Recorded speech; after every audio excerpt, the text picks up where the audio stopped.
Bonjour Laurent Verly, conseiller national du canton de Vaud depuis 2015. C'est un grand plaisir de t'avoir ici pour l'interview. Bonjour Simon, merci de l'accueil et merci de cette interview. Alors, dans ton parti, la liberté, elle est très importante. Qu'est-ce qu'elle signifie pour toi, la liberté? C'est un élément important, la liberté, c'est de pouvoir agir comme on pense pouvoir le faire ou devoir le faire. Mais la liberté, ça n'est pas l'axe seul de mon parti ou de mes idées politiques. La liberté n'est jamais seule, elle est liée à la responsabilité. Et dans ce sens-là, évidemment, c'est important parce que dans une société, nous avons tous des responsabilités pour que justement nous puissions ensemble vivre en liberté. Martin Luther, dans son nom de famille, avait liberté contenue, latent. Et ils insistaient notamment aussi beaucoup sur la Bible. La Bible, c'est composé de 66 livres, donc c'est carrément une bibliothèque. Comment s'approcher encore de ce ancien texte? J'ai un rapport personnel fort avec la Bible, je la lis régulièrement, j'aime la lire aussi personnellement et pas simplement dans le cadre du culte. C'est un élément fort, tout en sachant que c'est aussi un livre pour le passé, mais pour le futur également. Il faut évidemment commencer plutôt par le Nouveau Testament, par les évangiles, par les épîtres, où évidemment tous ceux qui ont côtoyé Jésus-Christ dans son ministère sur cette terre parlent de façon évidente de choses qui sont encore au quotidien pour aujourd'hui.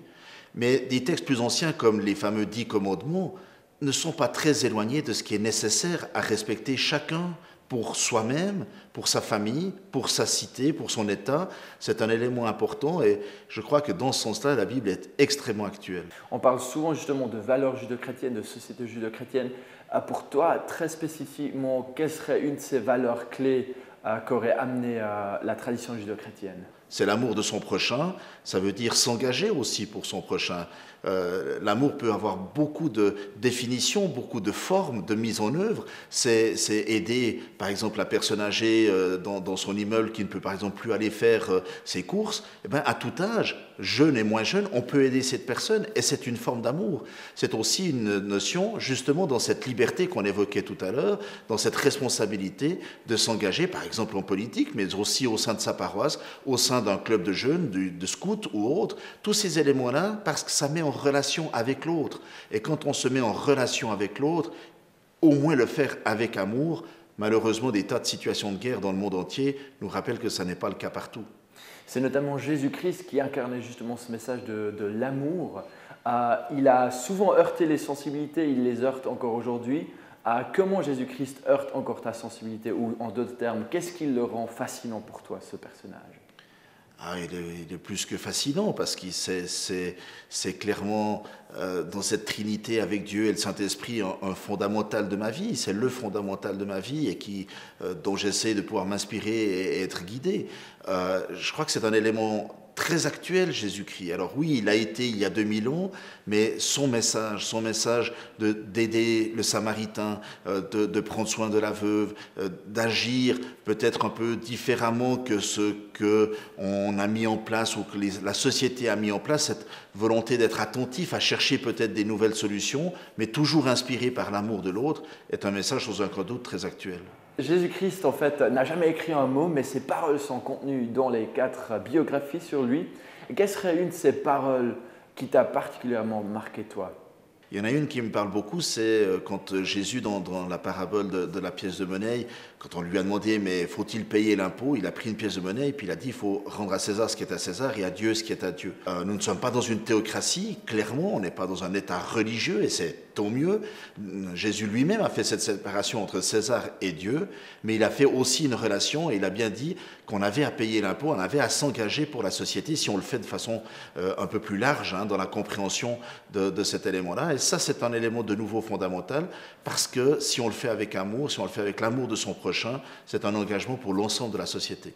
Alors, il y a certains qui retracent justement la notion de séparation de pouvoir à Jésus et qui diraient justement avec ce passage-là, il aurait été un précurseur dans ce sens-là. Est-ce que toi, tu serais d'accord avec cet avis? Oui, c'est certainement séparation, c'est vrai. La pièce de monnaie a la figure de César, donc il faut rendre la pièce de monnaie à César, si on le prend littéralement. Donc il y a le rôle de la société, de l'État, et il y a le rôle de l'Église et de la relation avec Dieu. Mais Jésus lui-même a bien dit qu'il fallait faire les deux. Et donc, ce n'est pas une séparation complète. La vie dans la société, à quelque part comme on marche, on a deux jambes aussi, eh bien, elle a besoin aussi de ces deux éléments, une société organisée et puis une église par rapport à sa foi personnelle. Je suis très sensible à la notion de la foi personnelle, de l'engagement personnel. On ne peut pas simplement s'appuyer sur une paroisse, sur une église, sur le pasteur. C'est le sens même de la réforme, à quelque part, que nous devons nous engager personnellement, nous devons avoir cette relation personnelle et Jésus nous a toujours incité, dans le cadre des évangiles, dans le cadre des épîtres, dans le cadre de toute la Bible même, de l'engagement que nous devons avoir chacun par rapport à sa foi. Alors l'Église représente souvent assez mal le message de Jésus-Christ. On parle de déformation, on parle d'une Église molle. Toi-même, tu es pompier, le plus grand pompier de la Suisse. Et Augustin, il disait une fois, on ne peut pas produire un feu qui ne brûle pas en nous. Donc qu'est-ce qui rend l'Église si molle et comment la changer ? L'Église, elle est d'abord faite d'êtres humains, donc évidemment qu'elle n'est pas parfaite. Seul Dieu est parfait. Évidemment que nous sommes des pécheurs et donc par là même, même si on est dans une paroisse, dans une église, eh bien ces éléments-là vont peut-être atténuer certains éléments. Évidemment que l'Église est faillible. Mais d'un autre côté, l'Église, elle est vivante, elle permet à des chrétiens de se retrouver, même en petit nombre, à chanter ensemble, à prier ensemble, à avoir une force, parce que là où deux ou trois sont réunis, ils accomplissent la mission que Jésus ou que Dieu leur donne. Et dans ce sens-là, je pense que nous avons à développer ces éléments-là, mais aussi peut-être liés à notre culture. Et je viens du canton de Vaud, on a un peu tendance à dire que voilà, on est un peu plus réservé, on est moins enthousiaste, en tout cas si je compare avec des peuplades d'Afrique par exemple. Eh bien, mais est-ce que pour autant que notre foi n'est pas exprimée ? Par contre, je pense que l'Église, oui, elle a une mission, elle ne doit pas avoir peur de la mettre en avant, elle ne doit pas avoir peur de la dire. Et dans ce sens-là, je pense que l'esprit de la réforme, surtout en ces années d'anniversaire, devrait bien souffler encore, sans forcément aller mettre des papiers sur la porte de la cathédrale comme Luther, mais vraiment dans cet esprit, oui, l'esprit de la réforme est encore actuel, il est encore pour aujourd'hui et pour demain, et nous devons, comme je disais tout à l'heure, avoir ce souci de la relation personnelle. L'Église est un lieu magique pour vivre ensemble, mais c'est également, dans l'esprit même de la phrase de saint Augustin, c'est ce feu intérieur qui doit brûler, et c'est la communion de ces feux intérieurs, grâce au Saint-Esprit aussi, qui forme une Église vivante. Donc, tu es syndic, maire de Montreux, donc tu es le plus haut homme de Montreux, une ville qui est mondialement connue pour la musique. Quel est ton rapport personnel par rapport à la musique ?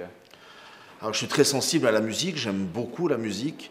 Je pense que c'est un don que d'aucuns ont de jouer d'un instrument et qui est très illustratif aussi de cet engagement. Voilà, chacun doit bien connaître sa partition, doit bien connaître son instrument, mais c'est ensemble que ça forme l'orchestre et que ça forme l'ensemble de la partition.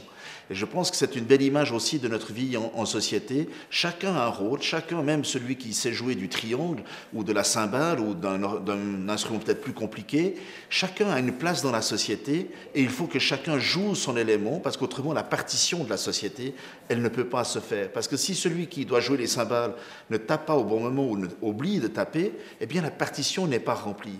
Et c'est un peu le sens de ce que je vois, que ce soit dans l'Église ou dans la société, que nous nous engagions, nous avons tous quelque chose à faire, même si ça a l'air petit. Laurent, qu'est-ce que ça signifie pour toi la grâce ? La grâce, c'est un vaste sujet, parce qu'on peut se dire pourquoi est-ce que j'ai des grâces ou j'ai reçu des grâces et pourquoi pas mon voisin.